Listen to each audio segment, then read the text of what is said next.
맴은 진리 54페이지 보시면은 맴은 진리의 물을 말하는 맴. 그러니까 우리가 물이라 하는 것이 그냥 단순한 물의 그냥 개념이 아니라 이것은 진리인 물이기 때문에 생명수라고 한단 말이에요.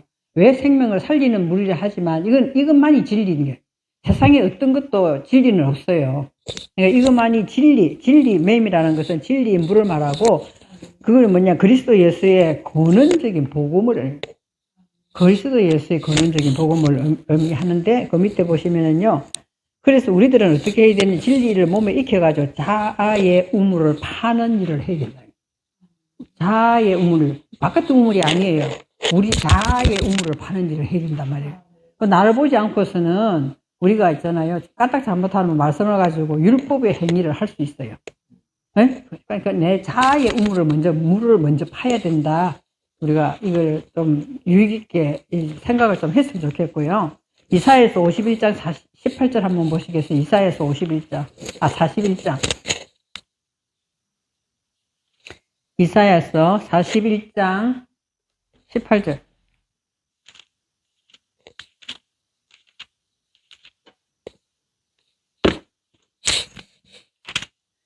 개념을 조금 더 깊이 있게 들어가는 개념을 내가 성경을 보다가 이거 우리가 나누었으면 좋겠다. 이사야서 41장 18절 보시면은요.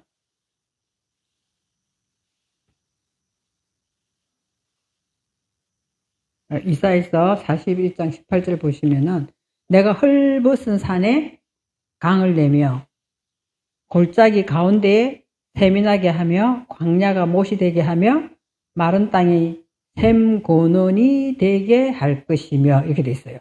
그죠? 우리 지금 물 이야기 하고 있잖아요. 그래서 여기서 했잖아. 마른 땅이 되어야 뭐가 된다고요? 그냥 앞에 거는 자 18절 내가 하나님께서는 헐벗은 산에 강을 낸다니까요. 그럼 우리가 헐벗은 산에 되는 이 훈련을 받아야 된다는 거예요. 그냥 막 하나님께서 좋게 해준다 이런 뜻이 아니고 하나님께서 여기 보면 헐벗은 산에 강을 내며 골짜기가 된 가운데다 샘을 낸다고요. 골짜기 가운데 샘이 나게 하며 또 강야가 못이 되게 하며 마른 땅이 샘 근원이 되게 하며 이렇게 돼 있거든요. 그러면 이 네 가지 헐벗은 산 또 뭐죠? 골짜기, 광야, 마른 땅 이것이 먼저 전제가 돼야 된다는 거예요. 그 우리들은 이 훈련 받을 때는 당시에는 내가 뭐 때문에 이렇게 받고 있는가 자체를 모르잖아요. 모르거든요. 근데 그것이 다 뭐가 되냐? 헐벗은 산이 됐을 때 그거 다 강이 물이 흐르게 한단 말이에요. 그리고 또 골짜기 너무나 힘들어서 골짜기를 내려가잖아요. 골짜기가 그때 평탄한 건 아니잖아요. 그 골짜기가 된 가운데에다 샘이 나게 한다고 물이 흐르게 한다는 거예요. 그리고 광야가 지금도 물 이야기를 하고 있거든요. 광야에는 뭐 아무것도 뭐 내가 진짜 강야에 덩그러니 정말 힘들면 있잖아. 어느 한 사람 도와줄 사람 한 사람도 없어요. 근데 그곳에 있는 곳이 광야거든요. 그 광야가 된 그것이 돼본 거기까지 가야 거기다 못을 내준다니까. 못을 내주고 하나님께 되게 하시며 그리고 이제는 네 번째로는 뭐야? 그러다가 이제는 땅이 이제 바짝 말라버려야 돼요. 바짝 내 마음 땅이 있잖아요. 완전 바짝 말라가 내 자신을 바라봐야 되는 거예요. 그 마른 땅을 바라봐야 되거든요. 그때 뭐가 되게 한다? 샘 근원이 되게 하신다. 이 물이 그냥 단순히 진리의 복음이 흘러간다 이렇게 생각하시면 안 되고 이사야서 41장에 보니까 이런 네 가지 우리들이 이런 훈련을 나도 모르는 사이에 받고 있었구나. 그래서 이곳이 전부 다 강이 나고 샘이 되고 못이 되고 샘 근원이 되고 이렇게 나오는 거예요. 그죠? 그 이야기를 하시는 거거든요. 그래서 이사야서 3장 17절 한번 보시겠어요? 3장 17절.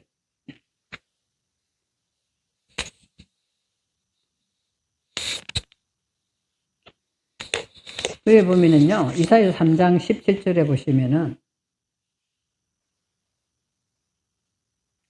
16절부터 볼까요? 여호와께서 또 말씀하시되, 시온의 딸들이 교만하여, 느린 목 정을 통하는 눈으로 다니며, 아기작거려 걸으며, 발로는 쟁장한 소리를 낸다 하시도다. 그러니까 있잖아요. 다 자기들은 하나님하고 더불어 있기 때문에 자기들은 다 잘하고 있다고 생각하거든요. 잘하고 있다고 생각하는데. 그런데 하나님 보시기에는 그게 아니다는 거예요. 뭘 하고 있어요? 교만하여 널리 못 가.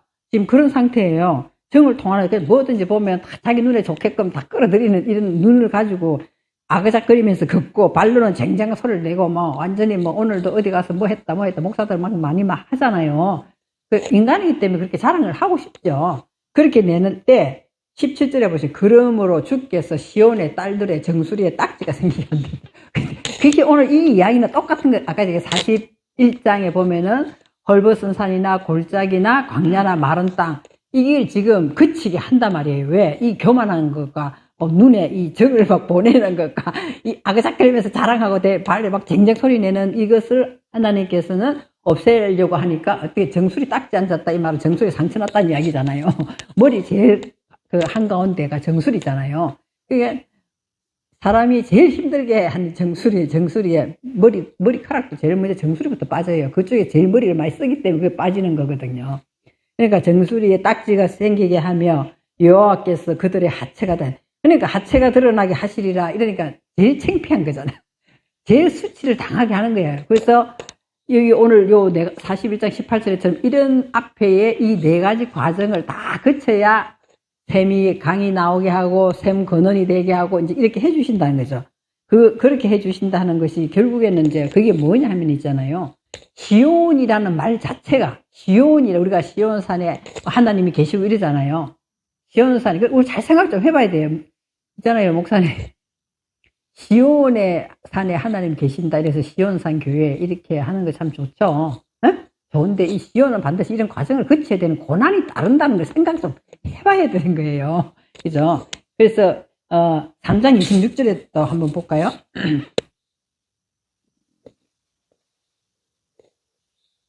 자, 3장 26절. 그 성문은 슬퍼하며 곡할 것이요. 시온은 항폐하여 어떤다? 땅에 앉으리라. 아무것도 못하는 거예요. 그렇게 된 상태가 막 거쳐야 강이 흐르고 물이 흐르고 하나님께서 하신다는 거예요. 그것이 하나님께서 우리를 괴롭게 하려고 그러는 것이 아니라 아까 저기 위에서 보신 것처럼 이제 시온의 딸들이 교만해서 목을 누리고 있고 이런 과정들이 있기 때문에 이것을 하나님께서 치시는 것이 괜히 치시는 게 아니라 그곳에 물이 흐르게 하기 위하여 하나님께서 그걸 치신다 이렇게 나오는 것이거든요. 그리고 이사야서 2장 3절에 보시면은요. 2장 3절에 이게 핵심 말씀이에요. 2장 많은 백성이 감히 이르기를 오라 우리가 여호와의 산에 오르며 야곱의 하나님의 전에 이르자 그가 그의 길을 우리에게 가르치실 것이라. 그럼 우리들은 다 어디로 가야 돼? 여호와의 산과 야곱의 하나님의 전에 들어가야 된다 이 말이거든요. 이르자 그가 그의 길을 우리에게 가르치실 것이라 하고 우리가 그 길로 행하리라 하니 이는 어디에서 나온다고? 율법이 시온에서부터 나오는 거예요. 그 율법이 시온에서부터 나올 것이요. 여호와의 말씀은 어디에서 나온다고요? 예루살렘. 그러면서 이 율법을 통해서 이것이 나의 죄구나. 이 죄는 반드시 사망으로 갈 수밖에 없구나. 이걸 가르치는 거예요. 우리에게 이렇게 막 없어져야 되는 거를 굉장히 항폐한 아까 이제 41장 18절 골짜기나 헐벗은 산이나 광야나 마른 땅 이 훈련을 계속 시키시는 거예요. 계속 시키시면서 우리를 어디로 데려간다는 거예요? 결국에 여호와의 말씀이 예루살렘으로 데려가는. 예루살렘은 뭐야? 진리의 성읍이다 이렇게 돼 있거든요. 그래서 우리를 어디에서 가르친다? 예루살렘에 데리고 가서 가르치는데 그것은 진리 안에서 우리를 세워주신다 이 말이에요. 그 말씀을 하신. 그래서 아까 저게 우리가 이렇게 훈련받고 그 마른 땅을 거쳐야 되고 이런 것이 다 결국에는 시온이에요. 시온. 그 시온이에요. 시온이 원어를 찾아보면 바짝 마르다 이렇게 돼 있어요. 바짝 말리는 거예요. 그래 바짝 말린단 말이에요. 그리고 하나님께서는 뭐로 세워주신다? 진리의 성읍인 예루살렘으로 세워주시는 거예요. 말씀으로 우리를 세워주시는 거예요. 그 이야기를 제가 이렇게 보다가 이 물이 흐르는 것을 한번 해드리구나. 그럼 이제 이사야서 66장 맨 끝에 가서는 뭐라고 하는가 한번 볼까요? 66장 7절 8절 한번 보시겠습니다. 7절 8절.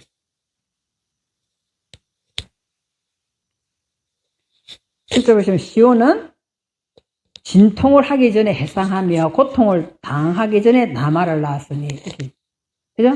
그러면 우리가 완전 빼짝 마르는데 너무나 힘들어가지고 우리가 어떻게 한다? 진통을 하기 전에 해산한다니까요. 진통을 하기 전에 해산하며 고통을 당하게 나마를 낳았으니 이러한 일을 들은 자가 누구이며 이러한 일을 본 자가 누구냐? 나라가 어찌? 자, 보세요. 나라가 어찌? 하루에 생기겠으며 민족이 어찌 한순간에 태어나겠느냐? 이런 구로의 과정을 거쳐야 되는데 완전히 쓰러트려 넘어지지는 아니하고 어떻게 오늘 7절에 보시면 진통하기 전에 하나님께서는 도우셔서 해산을 하게 하여서 누굴 놓게 한다? 나마를 놓게 한단 말이에요. 나마는 뭐야? 나마는 말씀의 씨를 가진 자가 나마잖아요. 그래서 우리가 말씀의 진리의 성읍을 우리가 하나님께서 끌어올려서 세우는 거예요. 진짜 우리가 행위로 보거나 생각으로 보거나 하면 하나님 보시기 우리는 형편없는 사람이잖아요. 진짜 죄인 중에 계수예요. 나를 보더라도. 그러면은 그 과정을 거쳐가 완전히 죽게는 안 한다는 거예요. 이제 딱 이게 막 너무나 고통이 이제 예를 들어서 이야기한 거잖아요. 그러니까 이러한 진통을 하기 전에 해산하며 너무나 고통스러운 그 진통하기 전에 하나님 끌어올려 주신다는 거예요. 그 진리의 성읍으로 우리가 말씀 가운데로 이끌어가지고 끌어올려 주시는 것이고, 그래서 고통을 당하게 나마를 낳았으며, 그렇게 하는 게 뭐예요? 그래서 그 밑에 보면은, 그러나 시온은 진통하는 즉시 그 아들을 순산하였도다. 그 과정을 거치면서 즉시 뭐 한다는 거야? 순산하였도다. 그것이 뭐 하는 거예요? 오늘 저와 여러분에게 뭘 세우는 거예요? 한 나라가 어찌 하루에 생기겠으며, 민족이 어찌 한순간에 태어나겠느냐. 그러니까 그런 과정을 쭉 거치면서 진리 안으로 하나님께서 우리를 데리고 들어간다는 내용이에요. 그래서 시온이 결코 너무 좋은 것만 아니에요. 있잖아요. 물론 그 사람에 맞게끔 하나님께서는 해주시지만, 내가 겪어보니까 나는 그때 이제 뭔가 모르고 하여튼 끌려가긴 했지만 너무나 힘들더라고, 그때. 너무나 힘들었는데, 나아반 여자분들은 알거든요. 명 막판에 가면 제일 힘들어요. 응? 진통이 계속 오다 명 막판에 갔으면 제일 힘든데, 그때는 내가 힘을 주는 게 아니라 이 몸 자체가 인체가 반응을 하고 이게 확 밀어내면서 나오거든요. 그 이야기를 하는 거예요. 지금 예를 들어서. 그 순간까지 가야 하나님께서는 물을 흐르게 하시고 샘 근원이 되게 하시고 골짜기에도 강을 내게 하시고 이걸 한다. 그러지만은 네가 너무나 진통에 아파서 딱 죽을 그 정도 되면 아들을 순산하게 해주겠다, 이렇게 이야기하는 거거든요. 그래서 우리들은 그런 과정을, 여기 계시는 두 분 목사님들도 그런 과정도 거치겠지만 나 역시도 그런 과정을 거쳤어요. 어마어마하게 정말 힘들으면서 하나님, 내가 뭘 그렇게 잘못했기 때문에 이렇게까지 아프게 합니까? 막 나도 그런 소리 막 했었거든요. 지나고 보니까 이 시온의 과정을 거쳐서 진리의 성읍으로 나를 입성시키는 과정이었더라는 거죠. 참 하나님께서 안 그러면 자꾸 우리가 아까 시온의 딸들은 교만이잖아요. 그죠? 하나님이 계속 복만 주면 어떻게 되겠어요? 복만 주면은 맨 자기 하나님만 자랑하다 끝나는 거예요. 그죠? 내가 견디고 힘들었을 때 하나님 이렇게 해줬다, 이렇게 되는 게 아니지. 자, 오늘 아인을 한번 이렇게 다시 보시겠습니다. 아인.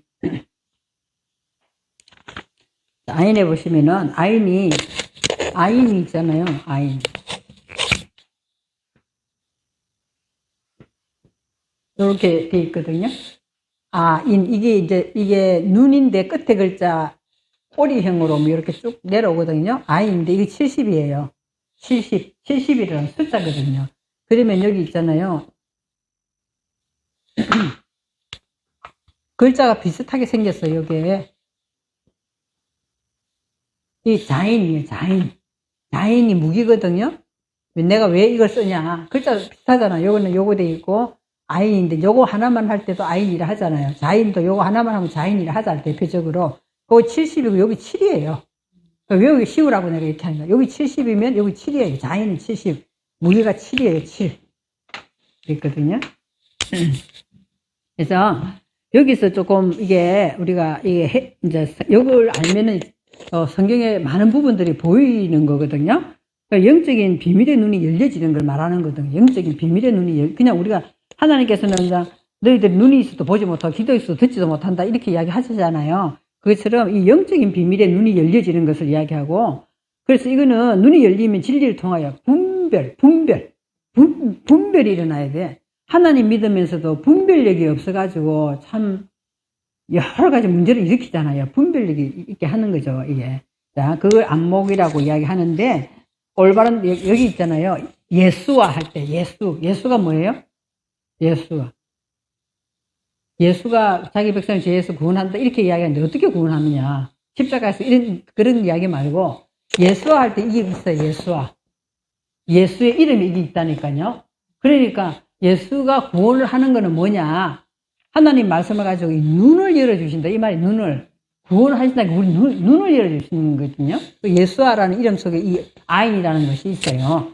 그래서 영적인 비밀의 눈을 말하고 올바른 대답을 주시는 분이다. 예수는 우리에게 올바른 대답을 주시는 분이다. 이렇게 아시면 되는 거고, 자, 보충 설명해 보시면은요. 이게 굉장히 많이 나오는 게 뭐냐. 샘이라고. 이 아인이 눈인데, 야곱이 뭐 샘 곁에 뭐 가지가 뭐 어떻게 넘어가고 하는 그런 게 나오거든요. 그게 보면 글자를 보시면 이게 아인이 나와요. 그러니까 이 아인을 눈이라고 해석한 부분보다 이 샘이라고 해석한 부분이 훨씬 더 많이 나오더라고, 성경에. 그리고 우리가 이 샘이 나오면, 이 글자가 아인인지 아닌지 확인을 해 보시라는 거죠. 샘이 또 다른 글자도 있을 수 있어요. 그리고 또 뭐냐면 구름이라고도 해석된 것이 굉장히 많아요. 구름. 이 아인을 가지고 아인은 눈이라고 하는데 영적인 대답, 진리의 대답에 영적인 눈이 떠지는 거지만 샘이라고도 해석이 많이 나오고 구름이라고도 해석이 많이 나온다는 거예요. 물론 다른 구름의 단어도 또 있어요. 구름이라는 해석도 많이 나옵니다. 그리고 또 많이 나오는 게 가난하다, 가난한, 형용사가 되면 가난한 이런 해석도 우리 돼 있거든요. 그리고 겸허하고 온순한 뜻을 가지고 있다 이렇게 돼 있어요. 그러니까 여기 보면 새카만 거 보면 아이는 실존 속에 모든 문제의 대답이 있도록 규정되어 있음을 나타내죠. 여기 뭐 이게 아이는 우리가 실제 삶 속에서 하나님께서 미리 규정되어 있는 것들이 있다는 거예요. 그죠? 이 규정이 눈이 법이고 규정이거든요. 그러니까 실제로 이 대답을 받기 위해서는 하나님께서 이미 규정해 놓은 법이 있더라는 거예요. 그것이 아인이다. 이렇게 보시면 되는 거예요. 그러니까 우리 실제 삶 속에서 모든 문제들의 대답이 있도록 규정되어 있음을 말합니다. 이렇게 되어 있어요. 그러면은 진리의 핵심은 영 안에 열려야 되고, 분별할 수 있는 안목이 열려야 되고, 그러면 사람 속에 영체, 육체, 혼체가 있는데, 그런 것들이 다 영 안에 열리면 어떻게 하면 질서가 된다. 질서가 유지된다는 거예요. 질서가. 그래 보통 보면은 기도 많이 하면 뭐가 열려요? 영 안에 열려요. 기도 많이 하면. 그렇잖아요. 그런데 영 안에 열리면은 근거가 어디 있냐, 근거가. 그 사람 기도 많이 해가지고 영 안에 열려가 봤다. 뭐 어때? 응답을 했는데 근거가 어디 있냐는 거예요. 반드시 성경의 진리를 가지고 근거를 대야 되는 거예요. 그렇지 않으면은 자기 혼자 생각이에요, 그게. 자기 혼자 생각이거든요. 물론 하나님께서 우리가 깨닫지 못할 때는 알려도 주시지만 가장 확실한 것은 말씀의 기준에서 영 안이 열려야 돼요. 그것이 질서다는 거예요. 그것이 질서라는 것이 그거죠. 그래서 아이는 모든 문제의 질문에 대답을 하게 하는 규정된 것을, 그 대답은 결국 누구예요?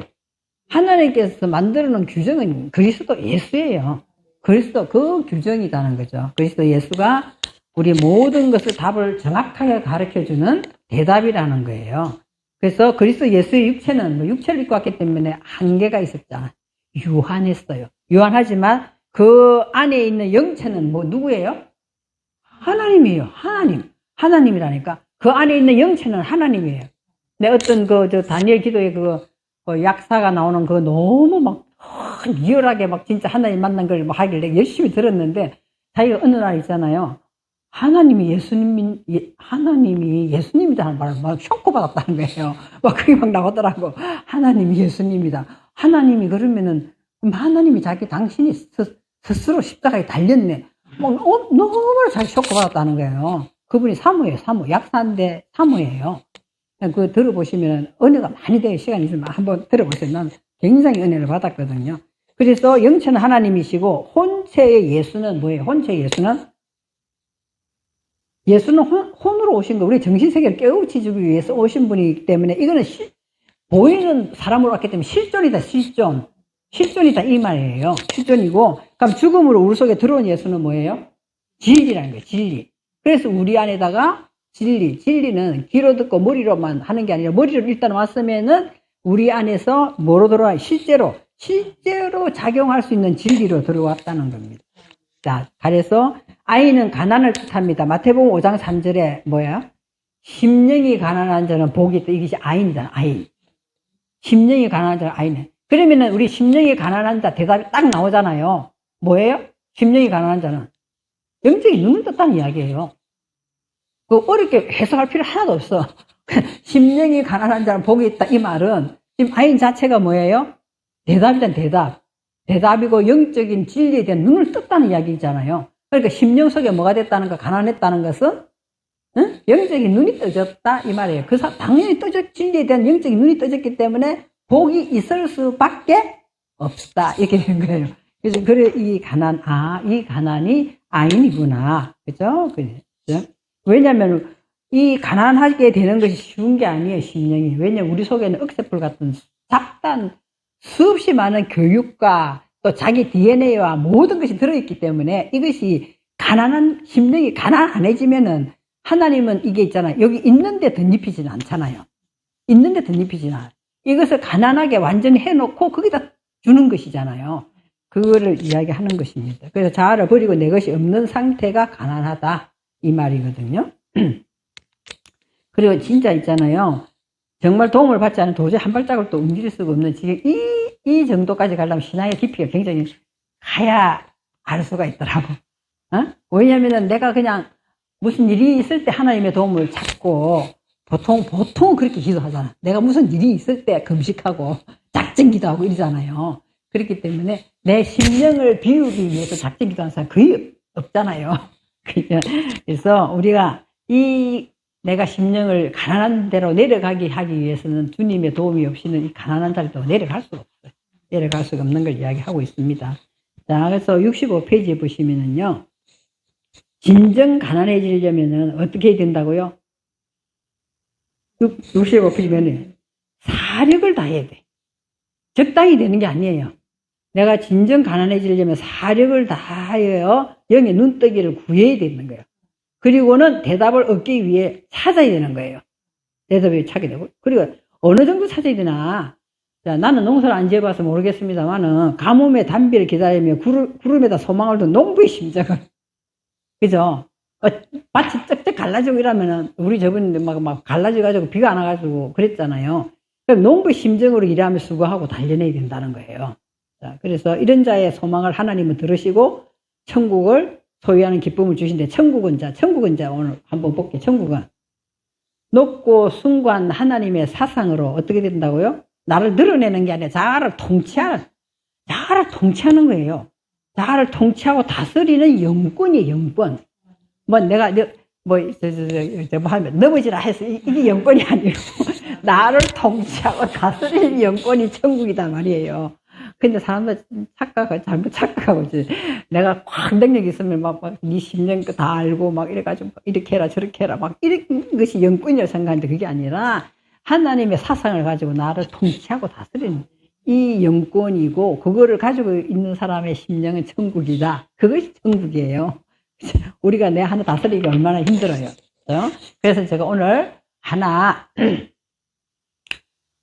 성경의 말씀을 우리가 지금까지 알고 있는 거에서 조금 더 깊이 있게 들어가는 성경의 말씀을 드릴 거예요. 마태복음 7장을 한번 우리 볼까요? 마태복음 너무나 잘 아시는 말씀.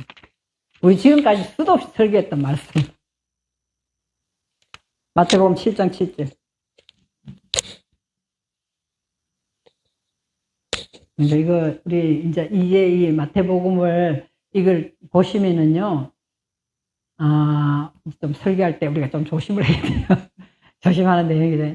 마태복음 7장 7절에 보면 구하라 그리하면 너희에게 주실 것이요. 찾으라 그러면 찾아낼 것이요. 문을 두드리라 그리하면 너희에게 열릴 것이다. 구하는 자들마다 받을 것이요. 찾는 이는 찾을 것이요. 두드리는 이에게 열릴 것이다. 이렇게 나와 있는 내용이거든요. 그럼 여기서 지금 구하라. 뭘 구해야 돼요? 뭘 구한 것 같아? 눈뜨기를. 여기 보면 농부가 비 있잖아요. 고기를 구름을 쳐다보면서 막 한장 심정으로 뭐라 해서 사력을 다해서 영의 눈뜨기를 구하라 했잖아요. 구하고 대답을 얻기 위해서 또 찾고 가뭄의 단비를 기다리고 하듯이 이렇게 해야 된다는 것에서 자, 구하라. 네, 구하라. 그럼 구하다는 것이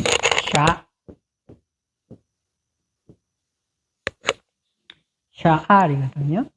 이거 내가 쓰는 거는 그냥 근거를 가르쳐 주기 위해 쓰는 거기 때문에 이거까지 모르셔도 돼요. 모르셔도 되는데, 이 구하다가 있잖아요. 뭐 하냐? 문의하다, 요청하다예요. 문의하다, 요청하다. 문의하다, 요청하다. 자, 이 샤알이라는 것이 서울이에요, 서울. 서울이 지옥이잖아, 지옥. 그럼 우리의 마음이 저 지옥을 이야기하는 게 아니고 우리의 마음이 막 지옥 같을 때는 아유 내가 여기가 조사원이 이렇게 있는 사람 한 사람도 없어요. 여기서 벗어나고 싶잖아요. 그러면 뭐예요? 어째서 나에게 이런 심령 상태가 되었으면 이런 환경이 왔는지를 뭐 해야 되나? 문의를 해야 된단 말이에요. 문의하고 요청하는 것이 오늘 구하는 거예요. 구하는단 말이에요. 구하는 거거든요. 그래서 우리가 그냥 무조건 구하면 주실 것이요, 찾으면 찾을 것이요, 두드리면 열릴 것이 되니까 우리가 그냥 보이는 물질의 세계 속에 설교를 많이 했다는 거예요. 나도 그렇게 설교를 했었고, 나도 그렇게 배웠어요. 그러니까 구하면 주신다는 거예요. 근데 어떤 데는 구하면 안 주실 때는 의문도 가졌거든요. 근데 하나님께서 말씀하신 내용이 그게 아니더라니까. 구하라는 이 샤알이라는 것이 문의하고 요청하는 거예요. 문의하고 요청. 그래서 우리가 무슨 문제가 생기면은 문제에다 초점을 맞추면 안 된다니까. 안 되고, 하나님께 뭐 때문에 이러는가를 이게 물어봐야 된다. 자꾸 문제를 파고들려고 하지 말고 물어봐라는 거 제일, 그것이 구하는 거다는 거예요. 구하면, 주실 것이요가, 그럼 구하면 주실 것이요, 나탄이에요, 나탄. 이건 내가 이야기했던 히브리는 몰라도 된다고. 이 나탄이 이제 주다는 뜻이거든요. 주다. 문의하고 요청하면 주다인데 더 중요한 구하라 그러면 주실 것이요 하는데 한 단어 속에는 여러 가지 내용이 있잖아요. 그럼 여기다 나는 무엇을 해석하면 더 우리가 하나님의 의도에 가깝냐? 네? 그러면 주다가 나탄이 주다예요. 이 단어가 많이 나오거든요. 그러면 가르치. 내가 지금 어째서 이런 문제가 왔습니까? 잘 구했더니 하나님은 나탄 가르쳐 주신다는 거예요. 우리가 물어보면 하나님께서는 반드시 가르쳐 주신다는 거예요. 그러니까 구하라 그러면 주실 것이요가 이 단어다는 이 단어 가르쳐 주신다는 거예요. 그러면 다음에는 뭐예요? 찾으라, 찾으라 이렇게 이야기하잖아요. 차라리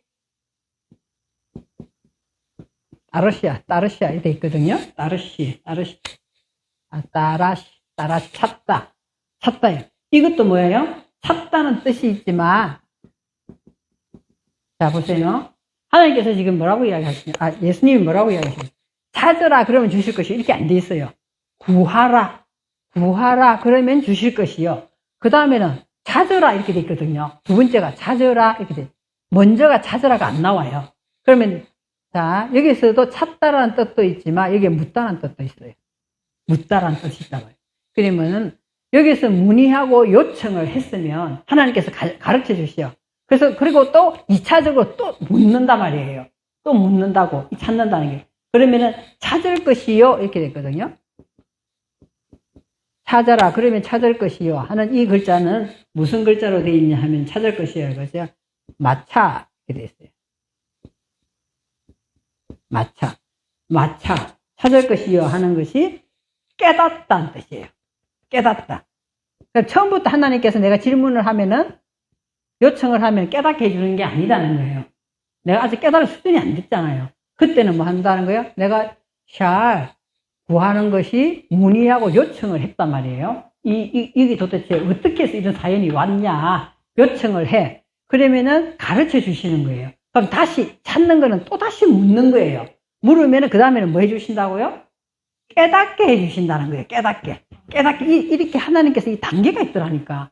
그걸 깨닫게 해주시는 거구나. 이것이 무엇인가? 그럼 세 번째는 뭐예요? 두드리래요. 두드리다거든요. 두드리는 것은 따파크예요, 따파크.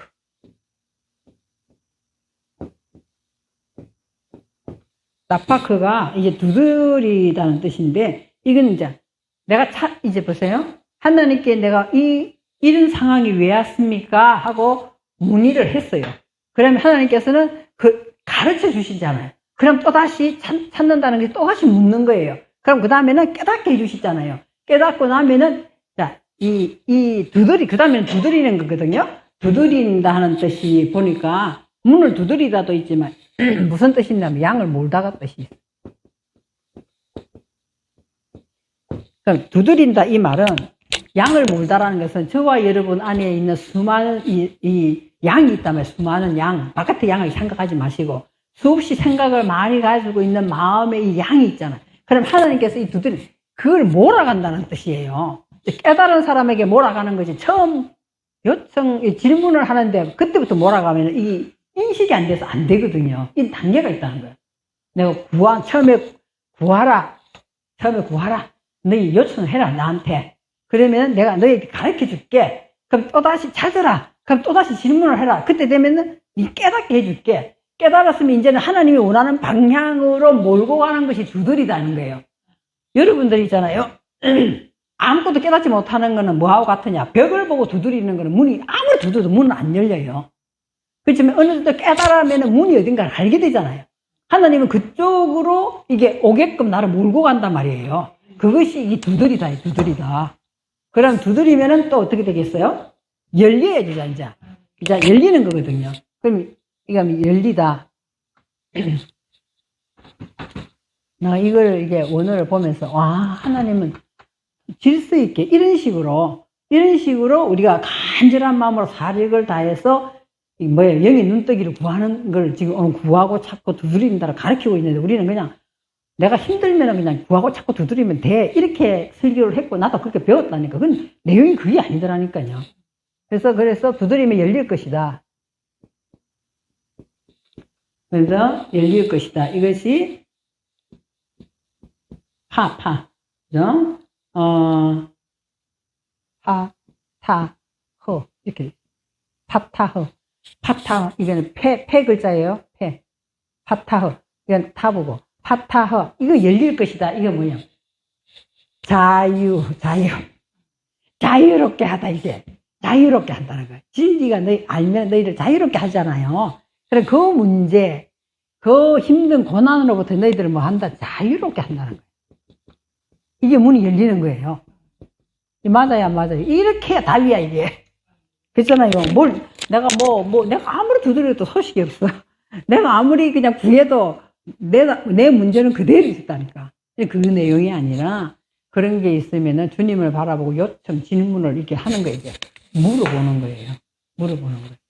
이것이 나의 욕심으로 생긴 겁니까? 나를 시험하기 위해서 하나님께서 문제를 주신 겁니까? 이런 것들을 우리가 요청해서 물어봐야 된다는 거예요. 그것이 구하는 거예요. 그럼 하나님께서 반드시 가르쳐 주신다는 거예요. 진리로. 가르쳐 주시죠. 지혜가 부족하면 우리한테 물어봐라 하잖아요. 가르쳐 주시오. 그러면은 다시 물어봐야 돼. 반복해서 물어봐야 돼. 물어보는 게 찾아라 이 말이거든요. 물어보면 뭐 한다? 두 번째는 깨닫게 해주신다는 거예요. 깨닫게 해주시는 거예요. 그러면 문을 두드리라. 그러면 내 안에 있는 것이 주님을 향해요. 양이 이렇게 몰고 간다니까, 하나님께서는. 하나님 방향으로 이게 몰고 가는 문이 어딘가를 가르쳐 주는 것이 오늘 두드리는 거예요. 그렇잖아요. 우리가 지금 화장실을 가려면 화장실이 어딘가 알고 문을 두드려야 되는 건데, 아무 데나 두드릴 수 없잖아요. 그러니까 양을 몰고 가는 것이고, 그러면은 열릴 것이다. 자유롭게. 그 문제로부터 자유를 주시는 분이 하나님이잖아요. 그것이 오늘 여기에 진정 가난해지려면 사력을 다하여 영의 눈을 뜨기를 구하고, 이런 식으로 구하라는 거예요. 구하고 대답을 얻기 위해서 찾으라는 거예요. 찾으라는 거죠. 찾으면 깨닫게 해주신다는 거잖아요. 그리고 농부가 간절한 마음으로 간절히 하듯이 나는 뭐 해야 된다, 수고하고 단련을 한단 말이에요. 그러면은 우리는 자유롭게 된다 이 말이에요. 자유롭게 된다. 자, 그래서 그 밑에 보시면 이제 그런 마태복음 7장에 그러면 자 9절 보세요. 그것이 열려지면 이제 9절 10절 밑에 문장이 다 연결이 되는 거거든요. 뜬금없이 너희 중에 이거 세상적인 기준으로 설명을 해요. 우리가 알아듣기 때문에 이렇게 해놓은 거예요. 그럼 너희 중에 누가 아들이 떡을 달라 하는데 돌을 주면 생선을 달라는데 뱀을 줄 사람이 있겠느냐? 그럼 우리가 구하고 자꾸 두드렸던 거는 뭐예요, 지금 그럼? 하나님 입장에서 보면은. 하나님 입장에서 보면은, 우리는 지금 뭘 구하고 있는 거예요? 돌을 구하고 있고, 뱀을 구하고 있다니. 하나님 입장에서는. 그러니까 하나님 뭘 주고 싶어요? 떡을 주고 싶고, 생선을 주고 싶은데, 우리가 방향이 틀리게 이거 지금 두드리고 찾고 구하고 있단 말이에요. 그 말씀 하시는. 그래서 악한 자라도 좋은 것을 자식이 줄 줄 하물며 하늘에 계신 너희 아버지 좋은 것이지. 그래서 누가복음에서 좋은 것이 성령이라고 그랬잖아요. 성령이잖아요. 근데 이렇게 되어 들어가는 것이 내 힘으로 되는 게 아니잖아요. 성령의 도우심을 따라 이렇게 되어 들어간다 이 말이에요. 좋은 것을 구하는 것은 성령이다. 그렇게 돼 있죠? 그때 있죠. 그래서 12절에 보시면 그러므로 보세요. 그러므로 무엇이든지 남에게 대접을 받고자 하는 대로 너희도 남을 대접하라. 이것이 율법이 선지자. 그럼 우리들은 막 내가 대접받고 싶은데 나도 대접해야 돼. 이렇게 생각하는 게 아니라 여기에 대한 답을 내가 대접을 받았으면 다른 사람들에게도 이걸 가르쳐 주는 것이 율법이요 선지자다. 이 말을 하고 있는 것이지 네가 그럼 대접받고 싶은 대로 너도 대접을 먼저 해주라. 그런 인간적인 수준에서 말을 하는 게 아니더라는 거죠. 왜냐하면 딱 맨 처음에 구하라 찾고 두드리라는 것이 왜 선두에 나와 있냐는 거예요. 그러니까 저와 여러분도 열심히 어쨌든 앞에 서 있는 목회자이기 때문에 구하고 찾고 두드리는 걸 정확하게 가르쳐 줘야 돼요. 그러면 그 사람들이 뭘 구하겠느냐. 하나님께서 원하는 수준에 우리가 구하는 것이 하나님이 주시고자 하는 떡이나 생선을 내가 받아 누릴 수가 있는 거지. 그러지 않으면 물질 세계를 가지고 계속 두드리고 찾기 때문에 하나님 편에서는 뱀이고 이것이 돌이다 이 말이에요. 그렇기 때문에 이것을 내가 받았기 때문에 나도 그렇게 해라는 거예요. 깨닫게 해줌으로 인해서 이것이 율법 선지자다. 그리고 이것이 13절에. 그래서 이것은 무슨 문이에요? 이것이 실제로는 좁은 문이다는 거예요. 이렇게 가는 것이. 구하고 찾고 두드리고 이렇게 하나님 때를 기다리고 수고하고 애쓰는 농부처럼 기대하고 수고하고 단련을 받아야 되고 이것이 쉬운 게 아니라는 거죠. 그죠? 수없이 실수를 하고 수없이 반복을 하면서 하나님께서 원하시는 그 길이요 진리요 생명이 쪽으로 들어갈 수 있다는 거죠. 그죠? 그래서 좁은 문으로 들어가라. 이렇게 이야기하는 거예요. 멸망으로 인도하는 문. 똑같은 거예요. 그렇게 들어가는 것이 결국 14절에 뭐예요? 생명으로 인도하는 문이다. 그래서 그 문을 두드리고 찾으라는 거예요. 생명으로 인도하는 문이다. 그죠? 그러지 아니하고 거짓 선지자들은 양의 옷을 입고 뭘 한다고요? 노락질 한다. 그러지 아니하고 보이는 걸 가지고 계속 너희들 구하고 찾고 두드리라 작전 기도해라 뭐 해라. 아니 그 사람에게 하나님께서 응답을 주셔야지 계속 강제로 나는 준비가 안 되는데 강제로 시킨다고 될 것이 아니잖아요. 그런 식으로 해서는 안 된다는 거죠. 그래서 그들의 열매로 그들을 알지니 그 사람들은 뭐 한다는 거 가시나무와 엉겅퀴를 준다는 거예요. 더 갈수록 복잡해지고 하나님 믿는 게 왜 이렇게 복잡하냐. 계속 있잖아요. 찔리기만 하는 거예요. 그런 게 하는데 하나님은 무슨 나무를 주고 싶어 하느냐.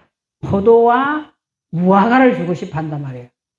포도와 무화과를 그 나라에 가장 많은 열매를 가지고 설명을 하지만 포도는 예수 그리스도 예수님이 나는 포도나무의 아버지는 농부여 너희는 가지니까 내한테 붙어 있지 아니하면은 열매를 맺지 못한다 이야기 하잖아요. 그거 뭐 포도로 갖고 설명을 하잖아요. 그 말 뜻은 뭐냐? 너희들은 나의 십자가에 붙어 있어라 이 말이거든요. 왜냐면 포도는 열매도 먹지만 포도에 그 나라 사람들이 포도를 심는 거는 포도주를 먹기 위해서거든요. 그래서 발효 진리게 저가지고 발효가 그것이 십자가잖아요. 예수님이 낱낱이 모든 것을 다 십자가에 다 진리게 지고 다 밝혔잖아요. 그러니까 이게 진정한 이 거짓 선지자가 아닌 정말 선한 목자는 우리에게 뭘 가르쳐 줘야 되냐. 포도에 발효되는 걸 가르쳐 주는 자 또는 뭐예요? 무화과가 태나래가 만남이에요. 만남. 주님을 만나는 거예요. 그래서 내가 발효되면서 주님을 만난다. 이것이 오늘 포도와 무화과가 열린다는 뜻이에요. 그런 식으로 우리가 가르쳐야 된다. 그런데 여기 보면은 좋은 나무가 나쁜 열매를 맺을 수 없고 못된 나무가 아름다운 열매를 맺을 수 없느니라. 아름다운 열매를 맺지 않은 나무마다 어떻게 한다? 찍혀가지고 불에 던져지리라. 이렇게. 이거 하나님은 우리에게 나쁜 말을 한 건 하나도 없어요. 그러면은 뭐한다? 열매 맺을 수 없는 나무는 불에 던져. 불이 말씀이에요. 말씀에 던져져야지 어떻게 되는 거예요? 던져져야 다시 회복하고 살아나는 거거든요.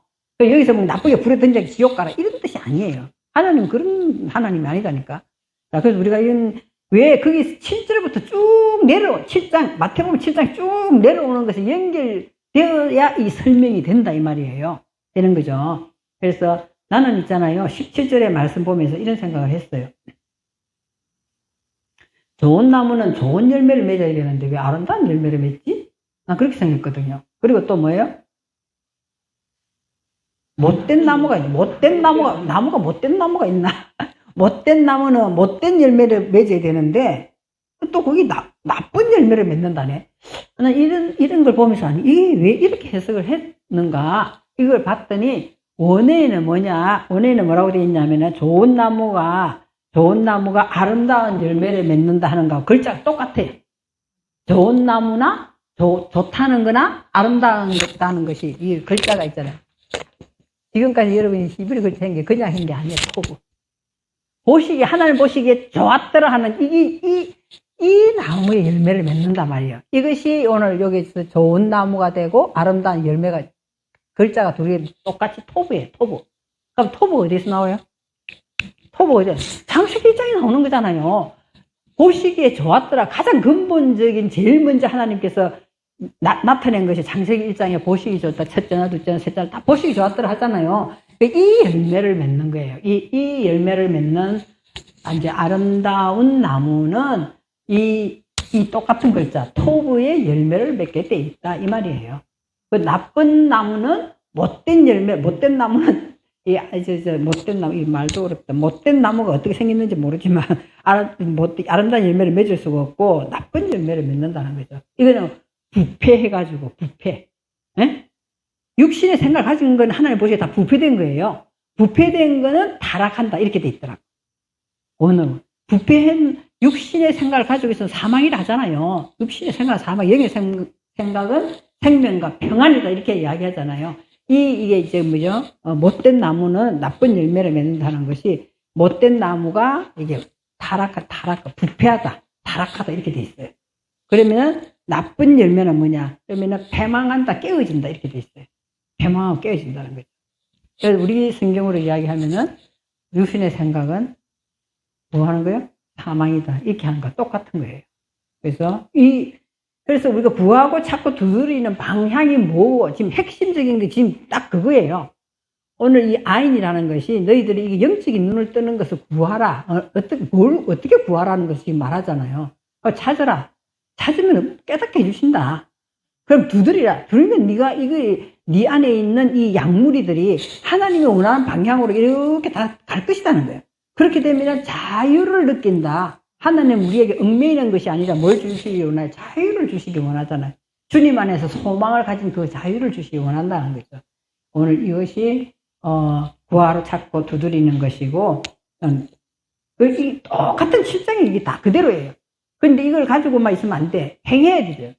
행하지 않은 자는 오늘 여기서 뭐야 창수가 나고 똑같은 내용이에요. 이게 다.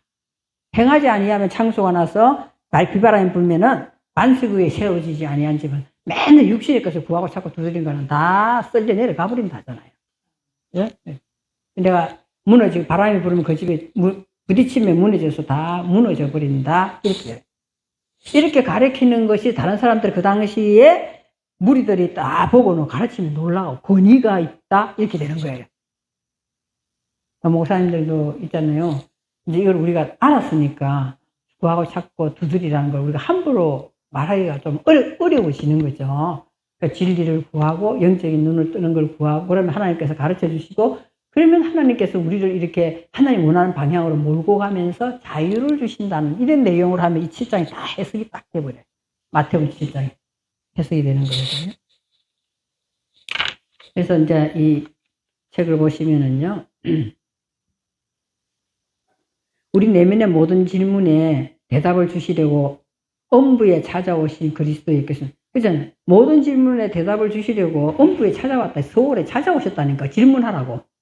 그럼 내가 대답 주겠다 이 말이거든요. 그 엄부에 찾아오셔서 그리스도 예수께서는 흑암으로 인해, 호세크, 흑암으로 인해서 무지한 혼돈 속에 살고 있는 인류에게 소망의 답을 이끌어내시는 그 사역을 하시러 오셨다는 거예요. 그걸 이야기하시는. 그래서 구름 타고 오시는 주님, 그래서 지금도 여기 주님, 지금도 이거 이야기하는 목사님 계시더라고. 구름 타고 오시는 주님. 구름을 지나가다 가을에 막 높은 하늘 구름이 참 예뻐. 우리 같이 동문 놀러 갔거든요. 근데 구름이 너무 예뻐 사진 찍는데 아니 그게 무엇이 그렇게 예쁘다 사진 찍는데 저 구름을 타고 주님을 진짜 그죠. 말은 해주고 싶은데 그러면 또 너무 이게 그거 하는 것 같아서 그냥 가만 듣고 있었거든요. 이 구름이 오늘 뭐야? 아인이거든요. 그러면은 영적인 눈 뜨는 걸 가르쳐 주신다 이 말이거든. 주님은 구름 타고 오신 주님 일기 본연의 문제 갈급한 답을 주시러 오신다 이 말이에요. 답을 구름 타고 오시 어떤 목사님 그러더라고요. 구름 타고 오시는 주님을 저 구름 타고 오시나 그래서 산에 제일 높은 데 올라가서 기도했다나 어쨌든 그런 이야기를 들은 적이 있어요. 하나님이 말씀하시는 거하고 방향이 틀리는 거죠.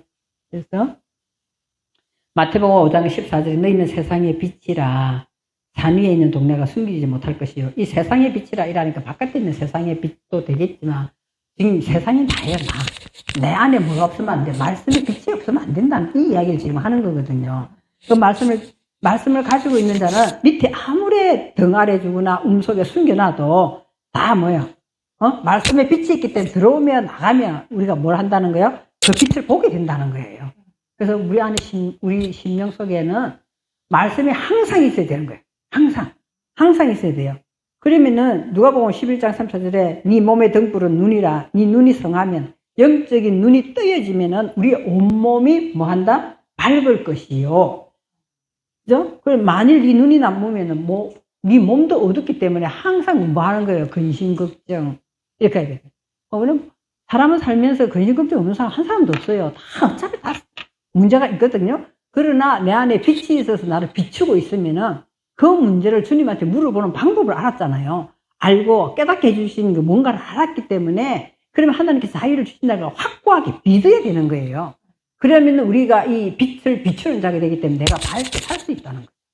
그 하나님 가르쳐줘도 안 믿는다니까. 이거는 안 믿어. 자, 중요한 것도 있습니다.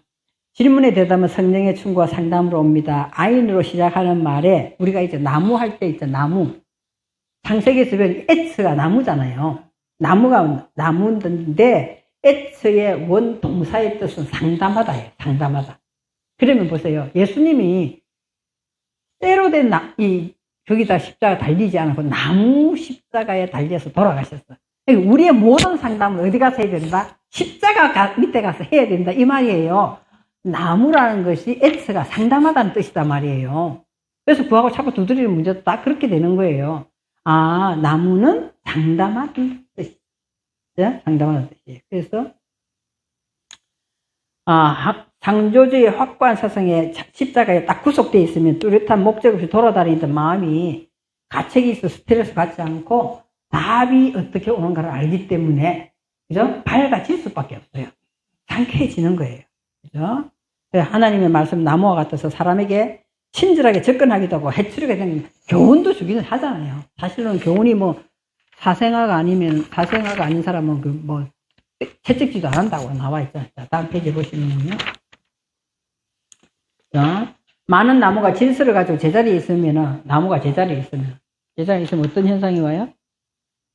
물도 저장했다가 주고, 좋은 산소도 공급해주고, 집에 재료가 있다 집도 튼튼하게 지어주고, 홍수가 나고 태풍이 몰아와도 이겨낼 수 있다. 그죠? 이겨낼 수 있다. 그래서 이 모든 문제의 상담자이신 나무 십자가를 지신 주님이 계시다는 거예요. 그래서 우리는 튼튼하게 그의 말씀으로 영혼의 문제와 삶의 일들을 상담. 말씀으로 주님 앞에 내려가서 묻고 두드리고 상담하라. 그 이야기를 하는 것입니다. 중간쯤에 보면 하나님 말씀에 의하여 뭐가 무너져요? 자아가 무너져야 된다니까. 말씀에 의하여 자아를 세우는 게 아니고 자아는 반드시 무너져야 됩니다. 무너진 자는 질문에 대답한 거다. 그러니까 질문에 대답한 너무나 이게 내가 자존심 상하고 자존감 다 떨어지고 다 무너지는 거는 내가 상담해가지고 문의했을 때의 대답이 온 거라는 거예요. 대답이 온 거라는 거다. 대답을 한 것을 의미하면 그러한 자는 예수를 위해서 그거를 받아본 사람만이 정인이 되는 거예요. 해본 사람만이 정인의 삶을 살 수 있다는 거죠. 그렇죠? 그래서 예수께서 육체를 초월하여서 우리의 어디를 가장 귀중히 여기냐? 영혼을 가장 귀중히 여긴다는 거예요. 영혼을 가장 귀중히 여기는 거죠. 안 그러면 예수님이 대답이 없으면 우리들은 뭐 다 자기 잘난 맛에 계속 어떻게 하는 거야? 부딪히고 싸우고 탓하고 원망하고 저주하고 원수 맺는다니까요. 그래 가장 답답한 거는 있잖아요. 우리가 겪어서 알지만 초신자나 집사님이 있잖아요. 자기 문제 가지고 막 그 사람 진짜 힘드니까 막 헤매면서 계속 막 똑같은 말 되풀이해서 상담할 때 답답하다니까.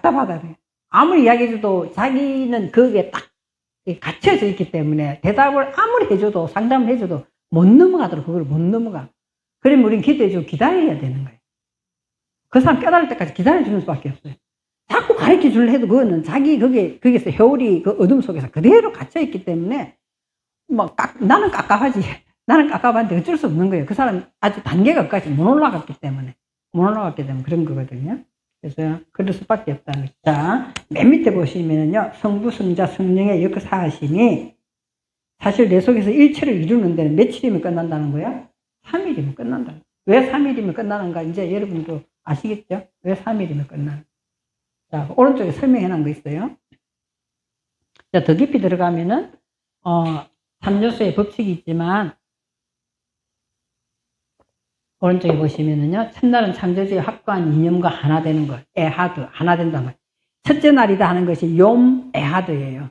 그러니까, 우리 창세기 1장을 하시면서 여러분이 시간이 없지만 조금, 이렇게 자꾸 읽어보고 자꾸 써보면 이게 금방 들어오거든요.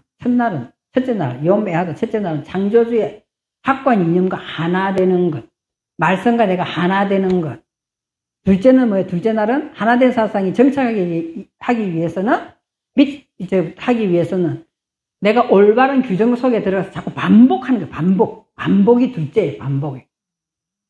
올바른 규정 속에 들어가서 반복하는 것이고, 셋째 날은 뭐예요? 주의 것으로 인정된 것마다 끌어내가지고 영과 혼과 육에 적용하는 것이 셋째 날입니다. 적용하는 것이 셋째 날입니다. 왜 적용하느냐? 셋째 날에 보면은 무철 땅이라 한다 이렇게 했잖아요. 무철 땅이라 했기 때문에 이제 땅이 적용되는 거예요. 씨 뿌리는 적용이 되는 거예요. 그래서 이게 셋째 날이다 이렇게 이야기하는 거예요. 그래서 첫째, 둘째, 셋째가 3요소. 첫째 날에 욤 에하드, 둘째 날에 욤 세네 반복하는 거, 셋째 날에 욤 셀리시 하는 것은 여기서 내가 영과 혼과 육에 적용하는 것이 셋째 날이다. 그래서 성부 하나님은 우리를 향하신 사랑으로 법을 측정한다. 그러면서 자꾸만 양육을 시키는 거야.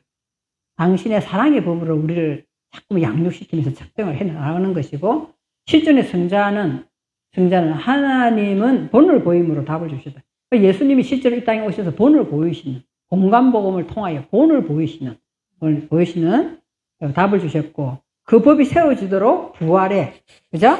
성령께서는 부활의 증거를 하신다는 거예요. 그 첫째, 둘째, 셋째. 그래서 이거를 가르쳐 주시기 위하여 어떻게 했냐. 가르쳐 주시기 위하여 예수님은 무덤 속에 3일 동안 있은 거예요. 무덤이 마음이에요. 그 당시에는 이제 돌무덤, 아무도 들어가지 않는 돌무덤에 들어가셨지만, 저와 여러분이 와서 이 3일에 대한 법칙을 가르쳐 주시기 위해서 가르쳐 주시고 부활하신 거예요. 안 그러면 제가 전에 말씀드렸잖아요. 예수님 십자가에서 다 이루었으면 바로 부활해도 상관없잖아요. 근데 왜 무덤 속에 3일 동안 있었냐는 거예요. 이 세 가지 법을, 우리에게 3일에 대한 법을 가르쳐 주시기 있었다는 거죠. 그 이야기를 했습니다. 그렇죠? 그래서 요셉도 마찬가지, 요셉도. 볼까요? 요셉도 3일의 법에 들어갔어요. 요셉도. 3일이라고 딱 정확하게 안 나와 있는데 여러분과 제가 다 아는 거예요. 첫 번째는 11명의 형제들에게 시기 질투해가지고 구덩이에 빠진 것이 첫 번째. 두 번째, 보디발 집에 가가지고 여자 유혹 두 번째. 세 번째, 감옥소 들어간 떡 맡은 가난장과 술 맡은 가난장, 그게 세 번째예요. 이 3일의 법칙이 좀 유명하신 이 나오신 분들은 다 3일의 법칙이 있더라. 예수님뿐만 아니고 요셉뿐만 아니고 아브라함도 모리아산에 3일. 다 이게 3일의 법칙이 있더라는 거죠. 그래서 이 첫 번째가 뭐야? 확고한 창조주의 이념과 하나 되는 것. 하나 되는 것. 그죠? 그 둘째는 뭐야? 하나 되는 사실 올바른 규정 안에서 반복하는 것. 그 셋째는 그것이 주에 인정돼 영과 혼과 육에 적용되는 실제로 셋째 날 실제로 하나 되는 것. 그 실제로 하나 되니까 뭐로 나오는 거예요? 자, 적용시켜 볼게요. 실제로 3일에 나오는 것이 요셉 같은 총리 대신으로 나와. 애굽의 총리 대신으로 나와. 애굽은 뭐예요? 애굽은 이사야서 31장 3절에 보면 애굽은 신이 아니요 사람의 말을 하는 것이다. 이렇게 나와 있어요. 사람의 말을 하는 것이다. 그렇기 때문에 애굽의 총리 대신이니까 이제는 뭐예요? 신의 영역에 들어간 거예요. 요셉이. 들어갔기 때문에 뭐 맡은 총리 대신이 되어서 7년 흉년과 7년 풍년을 다스리는 자가 되는 거거든. 이 셋째 날로 다스린단 말이에요. 그런 좀 더 깊은 이게 좀 더 말씀이 있어요. 그래서 저기 보면은 시편 105편에 한번 잠깐 볼까요? 시편 105편.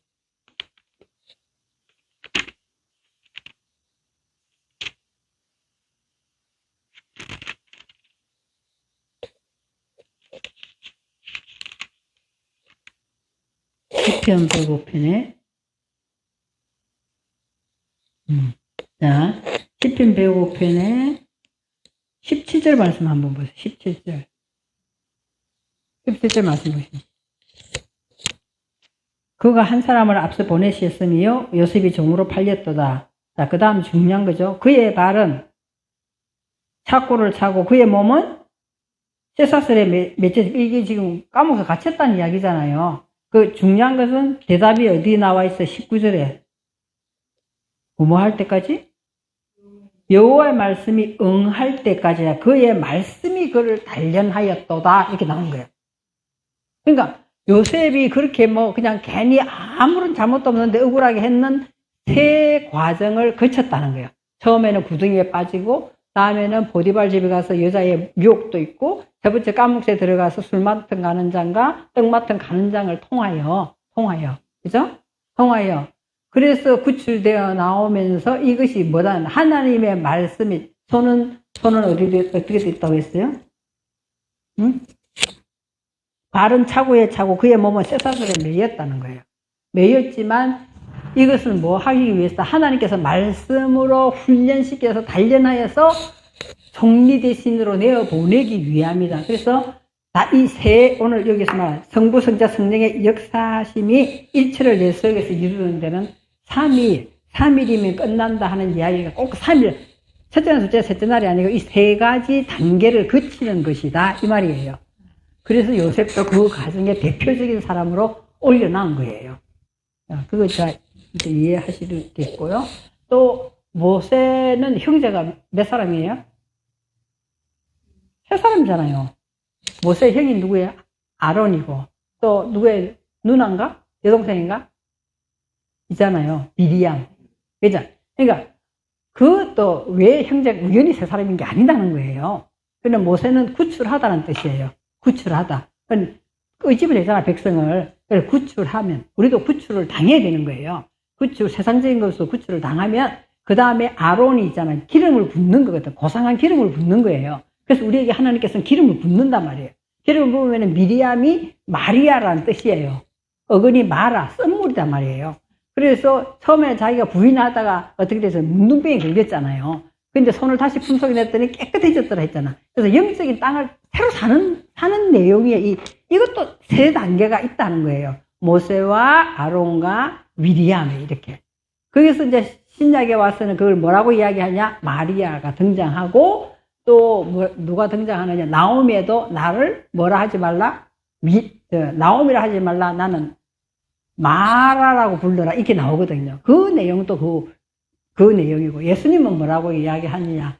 고자, 뱃속에서부터 고자가 있고, 또 자기가 원해서 스스로 고자 된 사람도 있고, 사람들이 만드는 고자도 있어. 이거 이야기하잖아요. 그 고자 이야기나 다 같은 이야기예요. 고자는 마리아라는 것이 뭐예요? 자기 안에 육체에 쓴 것을 부인하는 거거든. 다 이게 모반 버리는 거예요.